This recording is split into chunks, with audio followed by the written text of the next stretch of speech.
I'm Nora Chin, and for the past 8 years I've been the family disappointment. Not because I failed at anything.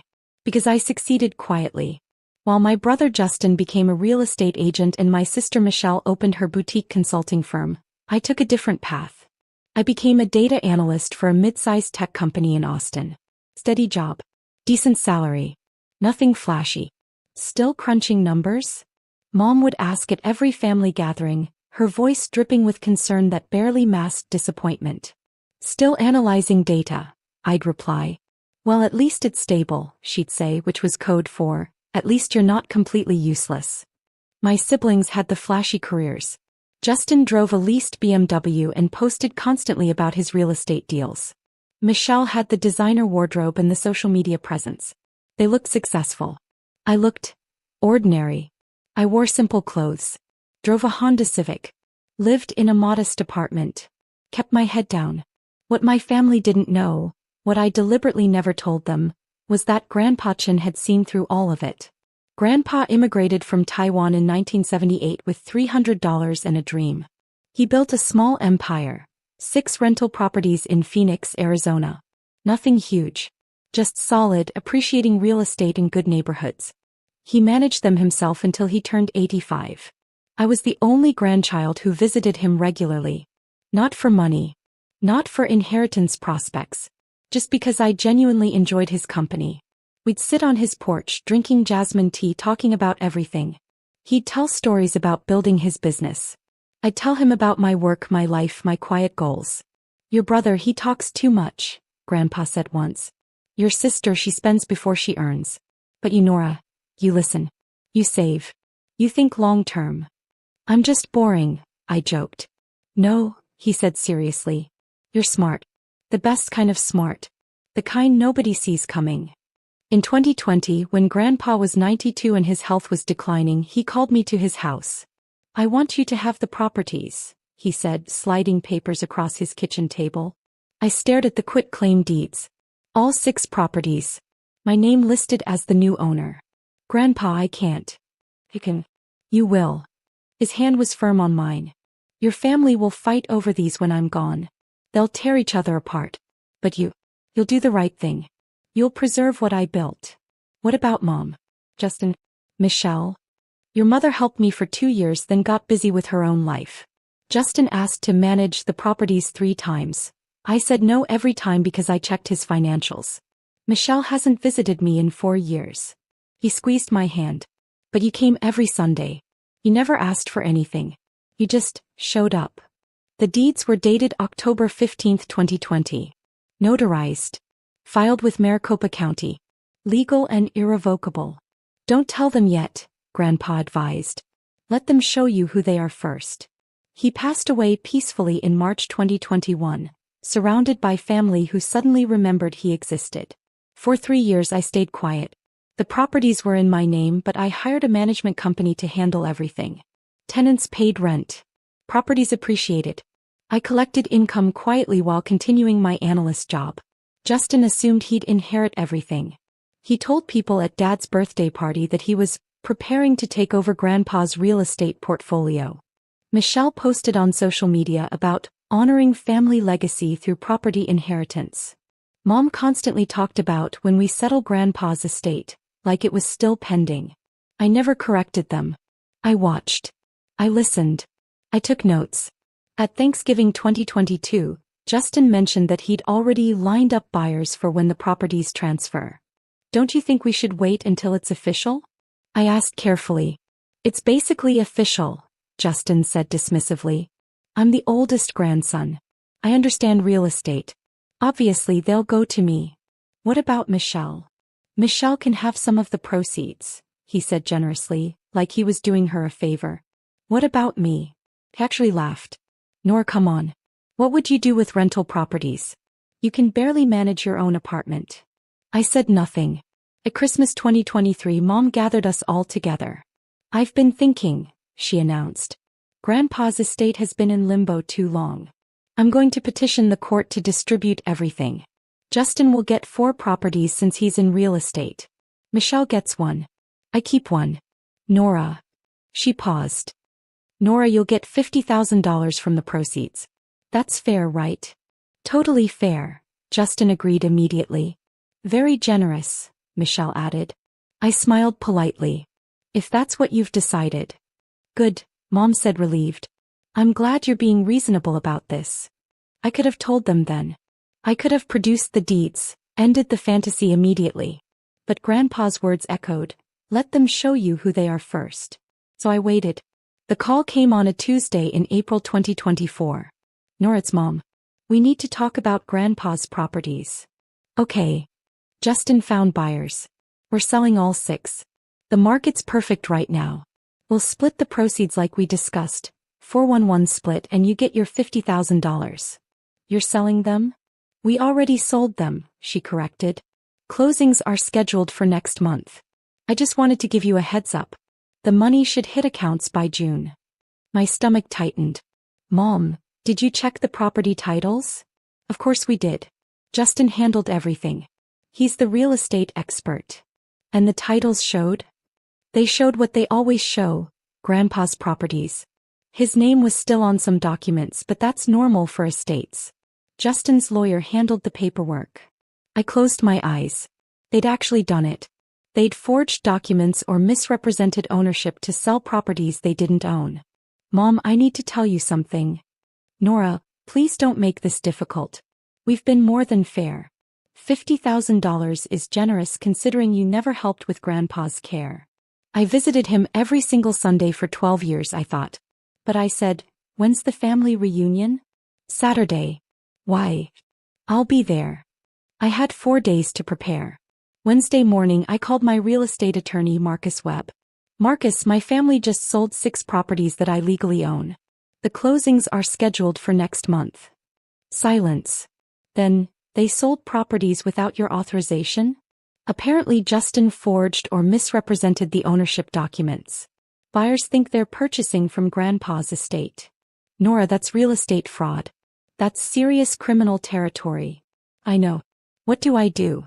First, we file immediate notice with all title companies involved. Second, we contact the buyers directly. Third, we prepare for potential legal action against your family. This is going to get ugly. I understand. And Nora, your family could face criminal charges. Are you prepared for that? I thought about Justin's dismissive laugh. Michelle's entitled posts. Mom's casual erasure of my existence. Yes, I said. I'm prepared. Thursday, Marcus sent formal letters to all 6 title companies. Please be advised that Nora Chen is the legal owner of the following properties as of October 2020. Any sales conducted without her authorization are fraudulent and void. Friday, I received copies of the purchase agreements. Justin had signed as estate representative, despite having no legal authority. He'd presented what appeared to be estate documents, likely fabricated or grossly misrepresented. The 6 properties were worth approximately $2.3 million combined. Justin had negotiated sales totaling $2.8 million. He'd planned to pocket a $500,000 profit from properties he didn't own. Saturday morning, I drove to the family reunion with a folder of documents. The reunion was at Mom's house, a beautiful property she'd purchased with Dad's life insurance money after he passed in 2019. 43 relatives filled the backyard. Aunts, uncles, cousins, family, friends. Everyone cheerful, celebrating another successful year. I arrived quietly wearing jeans and a simple blouse. My Honda Civic looked out of place among the luxury vehicles lining the street. Nora. Aunt Susan spotted me first. Heard you're getting $50,000 from Grandpa's estate. That's wonderful. We'll see, I said neutrally. Justin was holding court by the grill, drink in hand, explaining property values to a captive audience. Michelle was showing her new Gucci bag to cousins. Mom was inside arranging food on the dining table. I waited. At 1:47 p.m., Mom clinked her glass for attention. Everyone. I have an announcement. The backyard quieted. As you all know, Dad's estate has been in transition. Well, I'm happy to announce that Justin successfully sold all 6 properties. The closings are next month. We're finally settling everything. Applause erupted. Justin worked so hard on this, Mom continued. The market was perfect. We got excellent prices. And we're keeping everything in the family. Justin gets 4 properties worth, Michelle gets 1, I get 1, and Nora gets a generous cash settlement. More applause. Justin raised his drink. To family. And to honoring Grandpa's legacy by being smart with his assets. Everyone cheered. I stood near the back holding my folder. Nora, aren't you excited? Aunt Linda asked. $50,000 is amazing. I calmly replied, interesting. Mom spotted me. Nora. Come here, honey. Justin wants to explain the timeline. I walked forward slowly. Justin grinned. So the closings are May 15th through May 22nd. 6 different buyers, all cash offers. Clean deals. Mom will distribute the funds by early June. Nora, your $50,000 should. My phone rang. Loudly. On speaker because I'd said it that way. I answered. Hello. Miss Chin. An unfamiliar voice filled the sudden silence. This is Rebecca Thornton from Desert Valley Title Company. We have a serious problem with the property sale at 4382 Saguaro Drive. Everyone stared. What kind of problem? I asked, my voice steady. The buyer's attorney ran a title search this morning. The property isn't owned by the estate. It's owned by you personally. Has been since October 2020. The sellers, she paused. The sellers misrepresented ownership. We're halting the closing immediately and notifying our legal team. The backyard had gone completely silent. I see, I said calmly. And the other 5 properties? We've been contacted by 5 other title companies in the past hour. All 6 sales are being halted. Miss Chin, the buyers are threatening legal action. They've already invested in inspections, appraisals, and loan commitments based on fraudulent representations. Justin's face had drained of color. I understand, I said. I'll contact my attorney. Miss Chin, one more thing. The Arizona Real Estate Department has been notified. They're opening an investigation into the estate representative who signed the purchase agreements. I looked directly at Justin. That would be my brother. Rebecca's voice was grim. Then your brother is facing potential criminal charges for real estate fraud. I ended the call. For 5 seconds nobody moved. Then Mom's phone rang. She answered shakily. Hello. Mrs. Chin? This is David Morrison, your attorney. We have a major problem. The title companies are claiming fraud. They're saying your father's properties weren't part of his estate. They're saying, his voice rose. They're saying your daughter has owned them since 2020. Did you know about this? Mom's eyes found mine across the yard. What? I opened my folder. Calmly I pulled out 6 quitclaim deeds. Each one notarized, filed, official. Grandpa transferred all 6 properties to me on October 15, 2020. I said clearly, my voice carrying across the silent yard. They've been legally mine for 3.5 years. Justin found his voice. That's impossible. We checked the... You checked what you wanted to see, I interrupted. Maricopa County records show my name as owner since 2020. You sold properties you didn't own. That's fraud. Michelle stared. You've owned them this whole time? Yes. And you never said anything? I looked at her steadily. Grandpa told me to wait. To let you show me who you really were. I paused. You showed me. Mom's lawyer was still talking rapidly on her phone. He hung up, face pale. Nora, is this true? I walked to the dining table and spread out the deeds. All notarized. All filed with the county. All legal. Justin's phone began vibrating. Then buzzing continuously. He looked at the screen. His face went white. The buyers are threatening to sue. All 6 of them. They should, I said calmly. You defrauded them. I didn't know. Justin exploded. How was I supposed to know? By checking public records, I replied. Like any competent real estate agent would. Aunt Susan spoke up hesitantly. Nora, if you own the properties, why didn't you just tell everyone? I looked around the yard. At the family who'd dismissed me for years. Who'd divided up assets that weren't theirs. Who'd planned to give me scraps from a table I actually owned. Because Grandpa was right, I said quietly. He told me you'd show me who you really were if I gave you the chance. I looked at Mom. You tried to sell my properties and give me $50,000 as a generous settlement. Mom's lawyer called back. She answered on speaker this time. Mrs. Chin, this is worse than we thought. The real estate department is investigating. If they find your son knowingly misrepresented ownership, he could face criminal charges and lose his license. The buyers are filing complaints. This is a disaster. Justin's hands were shaking. I didn't know, Nora. I swear I didn't know. You didn't check, I corrected. You assumed Grandpa would leave everything to you because you're the oldest grandson. You assumed I didn't matter. Michelle's voice was small. What happens now? I looked at my 3 family members. Mom, who'd planned the entire sale. Justin, who'd executed it. Michelle, who'd happily accepted her share.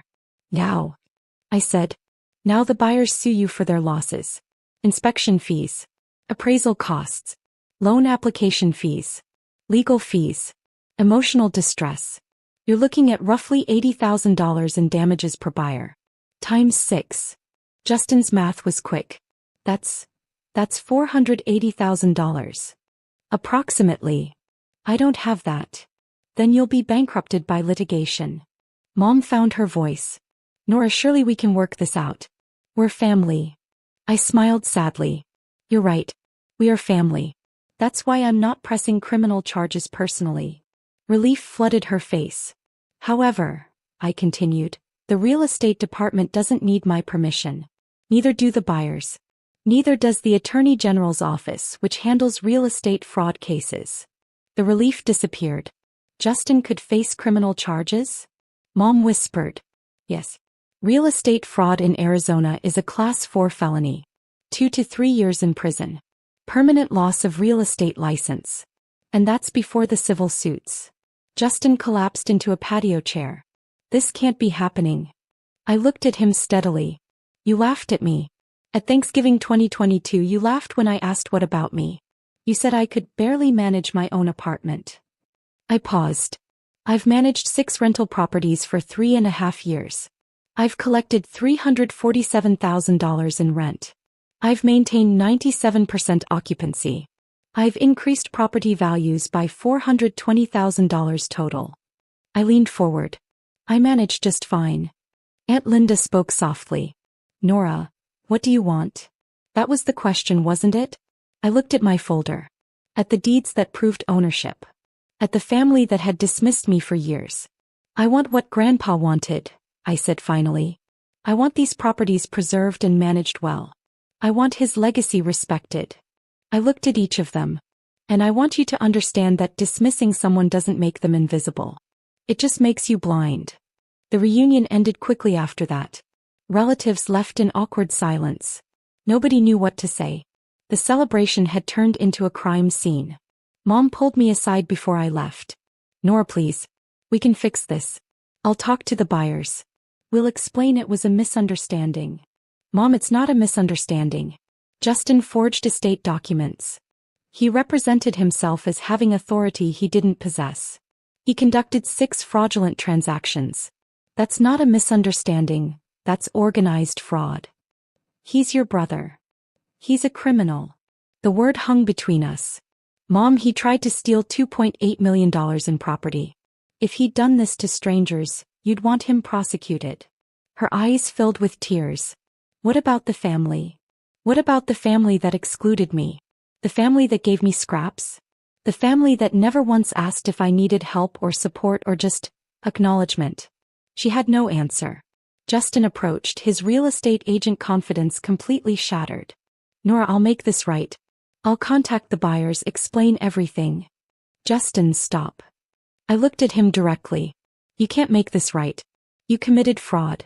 The only thing you can do now is hire a very good criminal defense attorney and hope the prosecutor shows mercy.